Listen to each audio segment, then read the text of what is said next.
নমস্কার। আজকে CTET সিডিপিপি IQ series যেটা চলছিল তার 15 ডিসেম্বরের সেটটাতে পার্ট 3 ডিসকাস করব। তো দেখো, এখানে 11 নম্বর কোশ্চেন থেকে স্টার্ট করব। আগের দিন একটা হোমওয়ার্ক কোশ্চেন ছিল 11 নম্বর কোশ্চেনটা। তো এটার আনসারটা কী হবে সেটা আজকের ভিডিওতে ডিসকাস করব। আচ্ছা, কি বলেছে দেখো, what is progressive education? Progressive education বলতে কি বুঝি? তাহলে এখানে কোন অপশানগুলো ঠিক হবে দেখি। An approach to education that emphasizes discipline and rote memorization. দেখো, মেমোরাইজেশন মানে আগেই কিন্তু নেগেটিভ, তাহলে এটা আগেই এলিমিনেট করে দেবো। তারপর বলেছে কি, an approach to education that emphasizes individualized learning and student centre classroom. দেখো, এখানে যে নেগেটিভ পজিটিভ ওয়ার্ডের কতটা তাড়াতাড়ি সলভ করা যায় সেখানে দেখো, প্রথমটা মেমোরাইজেশন, তাই জন্য কিন্তু আগেই নেগেটিভ কেটে দিলাম। তারপরে বলেছে পরেরটাতে অ্যাপ্রোচ এমফাইজেস ইন্ডিভিজুয়াল লার্নিং। ইন্ডিভিজুয়াল মানে কি, একজন একজন করে যেখানে ভালোভাবে শিখবে, এবং স্টুডেন্ট সেন্টার মানে কি, যেটা চাইল্ড সেন্ট্রিক বা স্টুডেন্ট সেন্ট্রিক ক্লাসরুম হবে, সেইটা কিন্তু অনেকটা পজিটিভ। তাহলে ওই অপশানটা কিন্তু অনেক ক্ষেত্রেই কারেক্ট হওয়ার সম্ভাবনা থাকে। আচ্ছা, বাকিগুলো দেখে নিই একবার। Method of teaching that emphasizes strict adherence to standard curriculum. Standard তো আগেই হবে না, এটাও পুরো নেগেটিভ ওয়ার্ড। তো বলেছে কি, a method of teaching that emphasizes maximum use of technology and multimedia in the classroom. Maximum ঠিক আছে, টেকনোলজি প্রয়োজন, কিন্তু শুধুমাত্র টেকনোলজি ইউজ করে গেলাম তাহলে কিন্তু সব কিছু, এই যে যেমন ম্যাক্সিমাম ওয়ার্ডগুলো, এগুলোও কিন্তু নেগেটিভ। তাহলে এখানে বোঝা যাচ্ছে যে বাকি তিনটেই কিন্তু নেগেটিভ। তাহলে কোনটা আনসার হয়ে যাবে সঠিক? তাহলে এই যে এইটা 2 নম্বরটা কি বলেছে, যে স্টুডেন্ট সেন্টার ক্লাসরুম, যে এখানে পড়াশোনা হবে আর ইন্ডিভিজুয়াল যে লার্নিংটাকে এমফাসাইজ করা হবে, সেটাই কিন্তু হয়ে যাবে প্রোগ্রেসিভ এডুকেশন। বোঝা গেল? নেক্সট দেখো।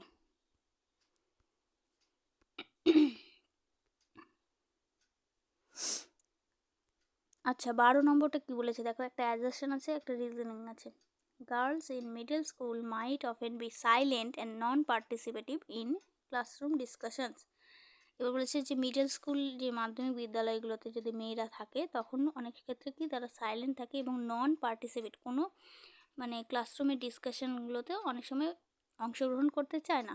এটা ঠিকই, অনেক ক্ষেত্রে মেয়েরা ওইখানে কিন্তু আগে একদম খুব অ্যাক্টিভলি কম মেয়েরাই করে। ওরা ভাবে হয়তো কে কী বলবে, হাসাহাসি করবে নাকি, এটাই, তার জন্য এটা কিন্তু ট্রু। নেক্সট বলেছে কি, given their genetic makeup girls are not competent to comprehend and cope up with the challenging curriculum in middle school. এই যে তাদের যে জেনেটিক মেকআপ, তাদের যে জিনগত যে বৈশিষ্ট্যের জন্য তারা কিন্তু মেয়েরা সবসময় ওই পরিবেশে, যে মিডল স্কুলে যে কারিকুলাম যে পরিবেশে, সেইখানে কিন্তু নিজেদের কিন্তু খাপ খাইয়ে নিতে পারে না। কিন্তু এই কথাটা কি ঠিক, এটা জেনেটিক মেকআপের জন্য নয় যে সব মেয়েদেরই জেনেটিক মেকআপ জন্য মেয়েরা কিন্তু কোনো পার্টিসিপেটই করবে না, এই করবে না, এই কথাগুলো কিন্তু একদমই ভুল কথা, এগুলো জেন্ডার বাইস কথা। তাহলে এটা কিন্তু ফলস হয়ে যাবে। করে না ঠিক, কিন্তু তার যে জেনেটিক মেকআপের জন্য করে না, এটা কিন্তু ভুল। তাহলে এখানে কোন আনসারটা হয়ে যাবে? A is true but R is false হলো। নেক্সট বলেছে দেখো 13 নম্বরটা, the nature of assessment should be. Assessment যেটা আমরা করি, মূল্যাঙ্কন বলে যেটাকে, সেই অ্যাসেসমেন্টটা কেমন হওয়া উচিত, and assessment task should be. অ্যাসেসমেন্টের নেচারটা কী হওয়া উচিত আর টাস্কটা কী হওয়া উচিত। এখানে অ্যাসেসমেন্টের যে প্রকৃতিটা, সেটা কিন্তু কি বলেছে প্রথমে, ডাইনামিক। আচ্ছা, ডাইনামিক মানে কি, গতিশীল, কিন্তু ডাইনামিক অনেক রকমই হতে পারে। তো তারপর বলেছে এটা তো ডাইনামিক। আচ্ছা, অবজেক্টিভ।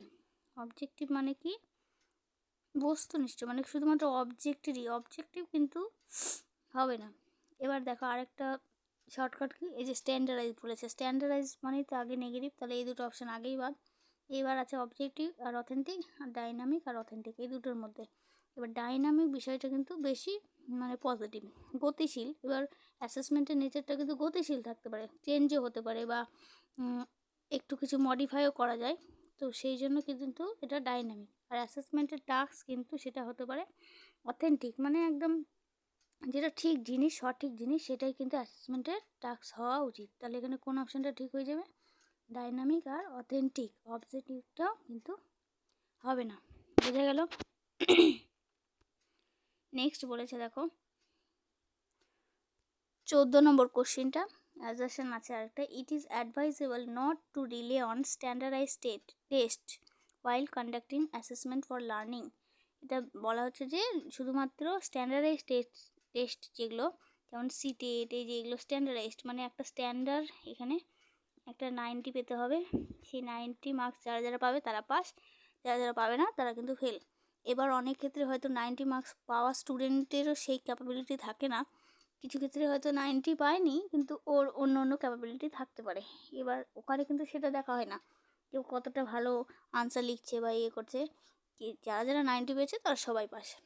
এইভাবে একটা স্ট্যান্ডার্ড হিসাবে কিন্তু টেস্টটা করা হয়। তো এইটার সময় কি হয়, এটা শুধুমাত্র স্ট্যান্ডার্ড টেস্টের উপর যদি আমরা ইয়ে করি, তাহলে অনেক ক্ষেত্রে অনেক বাচ্চা থাকে যাদের মধ্যে অনেক প্রতিভা থাকে, কিন্তু হয়তো কোনো কারণে তারা পাসটা করতে পারেনি। অনেক ক্ষেত্রে স্টুডেন্ট এরকম থাকে যে ফেল করেছে, কিন্তু ফেল করলেও সে আসলে মানে তার মানে ভালো স্টুডেন্ট নয়, এরকমটা কিন্তু নয়। আবার যারা পাস করেছে বা টপার স্কোর 100-এ 90 পাচ্ছে, তারা সবসময় যে একদম যে তারা সব ঠিক নলেজ আছে বা সঠিক জানে, এমনটাও কিন্তু নয়। হয়তো অনেক ক্ষেত্রে রোড মেমোরাইজেশনের মাধ্যমেও তারা মানে যেটুকু দরকার সিলেবাস সেটুকুই মুখস্থ করে সেটুকুই লিখে নম্বর পেয়েছে। তো এই ক্ষেত্রে মানে একটা গ্যাপ থেকে যায় স্টুডেন্টের।